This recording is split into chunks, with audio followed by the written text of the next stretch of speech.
Très bien. Donc, encore une fois, bonjour tout le monde. Merci d'être à l'heure. Merci d'avoir accepté notre invitation pour le webinaire.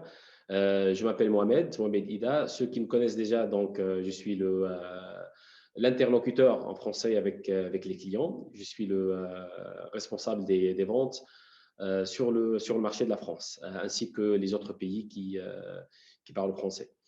On va commencer par l'agenda du jour. On va parler de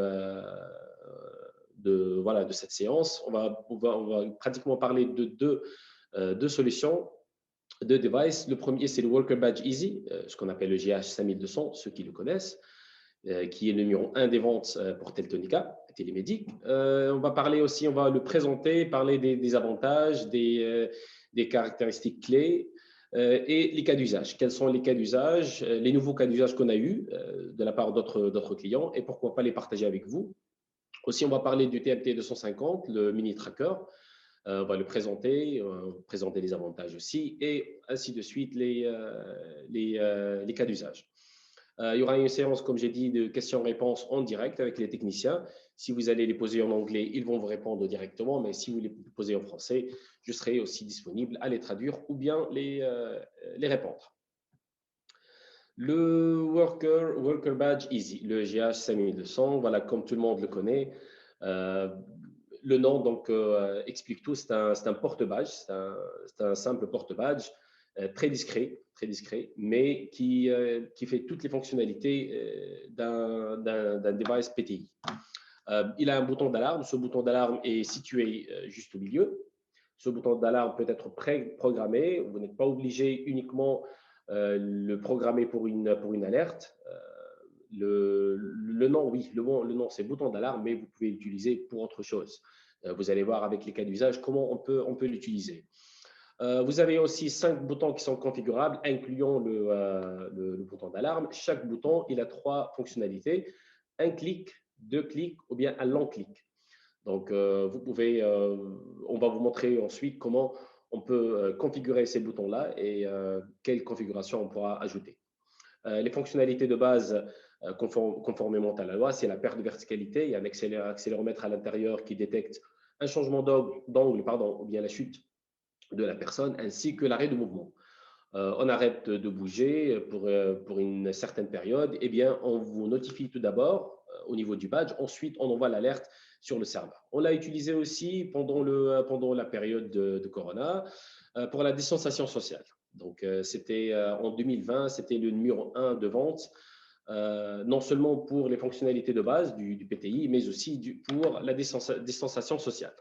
Et la communication dans les deux sens, vous avez un haut-parleur et vous avez donc la possibilité de parler dans les deux sens, par le parleur ou bien par le PAF, le normal simple.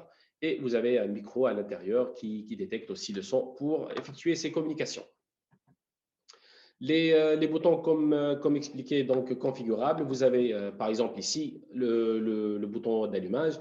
Vous n'êtes pas obligé uniquement d'utiliser pour l'allumage ou bien vous pouvez aussi l'utiliser pour raccrocher. Voilà, ici on a mis Power Off, l'allumage. Je donne un autre exemple, par exemple le bouton numéro 3. Voilà, un clic pour répondre, 2 clics pour activer le parleur ou bien le désactiver, un long clic, vous le gardez vide. Pour le bouton d'alarme aussi, vous avez un clic, ça envoie alarme. Donc alarme, c'est la fonctionnalité alarme. Via le configurateur, il y aura une fonctionnalité qui s'appelle alarme et cette fonctionnalité pourra envoyer ou bien un message IP, ou bien un appel, ou bien un SMS, ou bien les 3 en même temps. Toutes ces fonctionnalités peuvent être faites via le configurateur. Les cas d'usage, comme j'ai expliqué, il y en a beaucoup. On a beaucoup de clients qui l'utilisent partout, pas uniquement pour un PTI. On a pris l'exemple des travailleurs de la route. Vu qu'il a un accéléromètre interne qui permet de détecter la vitesse. Donc, vous pouvez contrôler la vitesse dans une zone bien spécifique, avec une zone géofence. Vous pouvez diriger votre chauffeur dans cette zone-là. Et donc, vous pouvez aussi regarder la route, suivre le tracé de la route aussi. Les livreurs de nourriture, de poste, vu que, comme j'ai expliqué, le bouton, par exemple, ce bouton d'alerte, et vous allez voir avec les cas d'usage, avec les topographes, que ce bouton ne sert pas uniquement à une alerte, mais il peut servir à d'autres fonctionnalités, même les autres boutons. Vous pouvez, par exemple, avec les livreurs, voilà, juste pour leur dire, je suis arrivé à la maison, j'ai déposé la nourriture et je repars, par exemple. Toutes ces informations peuvent être envoyées juste avec un simple clic. C'est au niveau de l'opérateur qui va effectuer le reste. D'autres cas d'usage, par exemple, le secteur social, les bureaux, la protection des employés de la banque, vu qu'elle est discret, sécurité, gestion de temps des travailleurs, et les cas d'usage, donc, ils sont pleins. Un autre cas d'usage, par exemple, les maisons de retraite et les infirmiers aussi.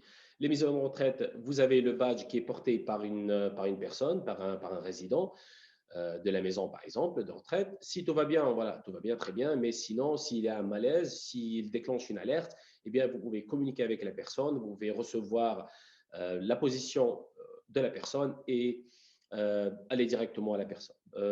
Perte de verticalité, arrêt de mouvement aussi, communication dans les deux sens avec la personne et ainsi de suite. Toutes ces informations, toutes ces alertes sont envoyées par Internet via le serveur, ensuite vers l'opérateur qui gère ces notifications-là. Un autre cas d'usage aussi, les travailleurs sociaux.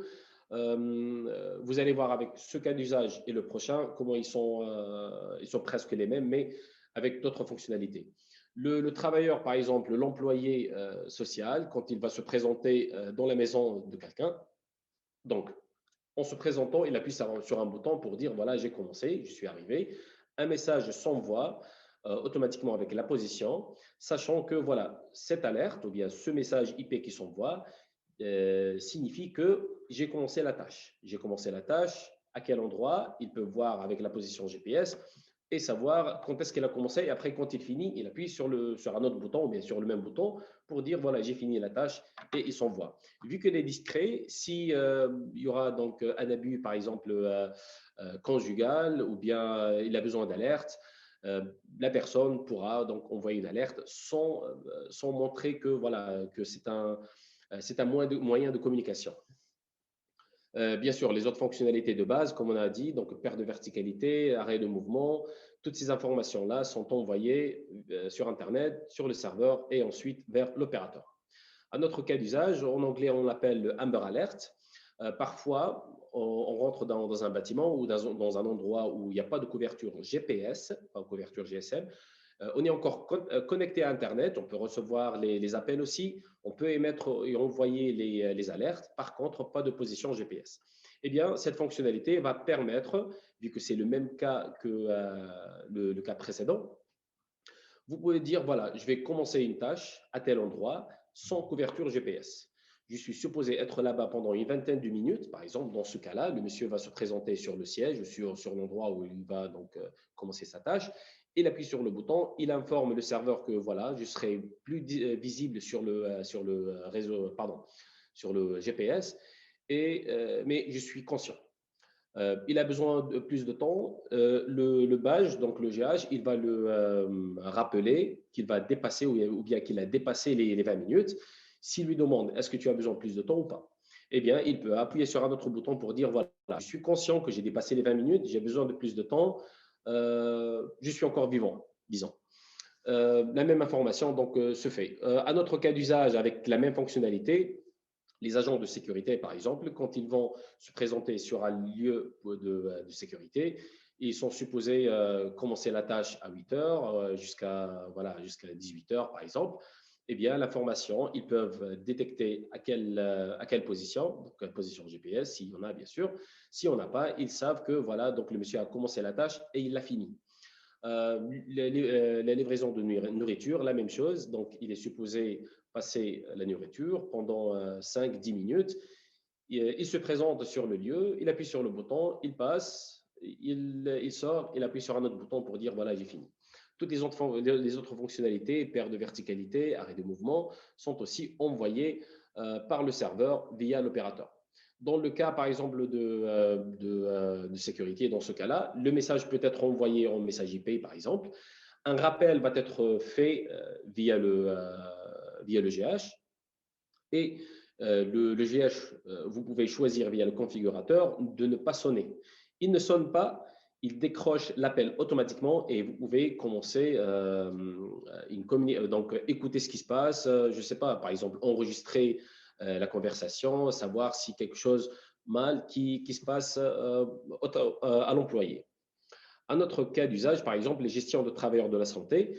Le matin, quand ils vont commencer la tâche ou bien leur travail, on peut savoir à quelle heure il a commencé le travail. Donc, fin de la journée, on peut savoir quelles sont les heures qu'il a donc, comment dire, donc, travaillé, les heures de travail. Par exemple, pour la distanciation sociale, si ces travailleurs-là peuvent être éloignés de chacun, eh bien, donc, cette information va être enregistrée et envoyée le soir vers le serveur.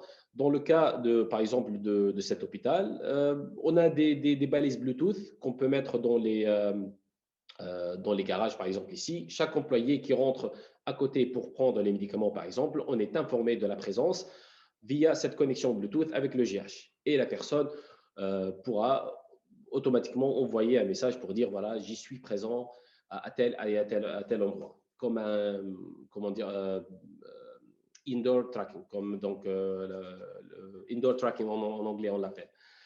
On passe au la deuxième solution, c'est le mini tracker, le TMT 250. Donc même principe, donc on a le bouton d'alarme qui est très visible ici comme vous le voyez. Bouton d'alarme au milieu préprogrammé aussi. Il est étanche, l'étanchéité niveau IP67, c'est la classe. Chargement magnétique, vous voyez comme ici, donc vous voyez le chargeur magnétique, mais c'est plus clair ici, vous le voyez ici. Même fonctionnalité d'arrêt de mouvement et de perte de verticalité sont détectées par l'accéléromètre interne et il est facile à entretenir vu que voilà, donc l'épaisseur est de 2 cm comme vous voyez et 4 sur 4 comme dimension. Il y aura aussi des portes TMT que vous pouvez monter là-dessus et l'utiliser donc partout dans beaucoup de cas d'usage. Les mêmes cas d'usage s'appliquent aussi pour ce TMT-là. Donc, les travailleurs de route, ils peuvent le porter dans la ceinture. C'est vrai, il n'y a pas de communication dans les deux sens. Oui, il peut émettre un appel, il peut recevoir un appel. Mais si vous avez une connexion Bluetooth avec un kit main libre en Bluetooth, eh bien, vous pouvez vous connecter et effectuer ces communications-là. Les livreurs aussi de nourriture, les transporteurs publics, taxis, chauffeurs de bus, et la liste ne s'arrête pas. On a de nouveaux cas d'usage, par exemple, pour ce TMT. Au Mexique, ça a bien fonctionné. C'est pour la violence domestique. Vu qu'il est petit, vous pouvez le mettre dans un sac, surtout pour les femmes. On peut le mettre dans un sac, on peut le cacher quelque part pour être discret. Si au cas où, voilà, donc il y a un abus à la maison, une violence domestique, eh bien, on appuie sur le bouton pour envoyer l'alerte. Un autre cas d'usage aussi, les agents de sécurité, ils peuvent le porter dans la ceinture, par exemple. Le moment où il a besoin d'envoyer une alerte, ben, il envoie une alerte avec l'identification de l'employé, par exemple, avec l'emplacement. S'il est à côté d'une balise Bluetooth, eh bien, cette information va être envoyée pour savoir il est à quel endroit exactement dans le bâtiment, si bien sûr il n'y a pas une couverture GPS. Et toutes ces informations, bien sûr, sont envoyées sur Internet via le serveur et en allant jusqu'à l'opérateur. Protection de travailleurs de poste, encore une fois, vu qu'il est très discret et très petit, il n'a pas l'air comment dirais-je, d'une balise d'alerte. Eh bien, au cas où donc, il y a quelque chose qui se passe à l'employé, il peut envoyer une alerte. Et bien sûr, les autres fonctionnalités de base, comme la perte de verticalité et l'arrêt de mouvement, sont aussi envoyées via le serveur. Le cas d'usage, par exemple, dans la banque, on l'utilise. Vu qu'il est petit, on peut le mettre sous la table. C'est juste un simple bouton d'alarme qui peut s'envoyer. La même chose aussi, si au cas où l'employé dérange le client dérange l'employé, par exemple, s'il y a un message aussi qui s'envoie via le TMT sur Internet, via l'opérateur. L'agent de sécurité aussi, chaque boîtier, il a un identifiant et tout identifiant est envoyé avec le message IP qui s'envoie vers l'opérateur. Le cas d'usage aussi dans les maisons de soins pour les infirmiers, dans les maisons EHPAD par exemple, Ben, vu qu'il a une perte de verticalité et un arrêt de mouvement, on peut le mettre sur les chaises roulantes, par exemple. Si au cas où la personne tombe, on peut détecter ça et on peut informer l'opérateur, on peut informer l'infirmière aussi. Si l'infirmière aussi, elle le porte avec elle, eh bien, si elle se présente, disons, dans la chambre de Madame Martin, eh bien, il y a une balise Bluetooth dans la chambre de Madame Martin ou bien à côté. On peut savoir voilà, qu'elle est à côté de tel patient ou bien de tel patient. D'autres cas d'usage dans le même secteur, les travailleurs de santé, par exemple, comme j'ai donné l'exemple tout à l'heure de Madame Martin. Donc, dans la chambre de Madame Martin, par exemple, il y a un détecteur de température, un capteur de température. Eh bien, cette information va être envoyée en Bluetooth et n'importe quelle personne qui porte ou bien le GH ou bien le TMT peuvent lire ce message-là en Bluetooth et l'envoyer ensuite via l'opérateur, via le serveur. La présence aussi de chaque infirmier dans chaque chambre aussi peut être notifiée.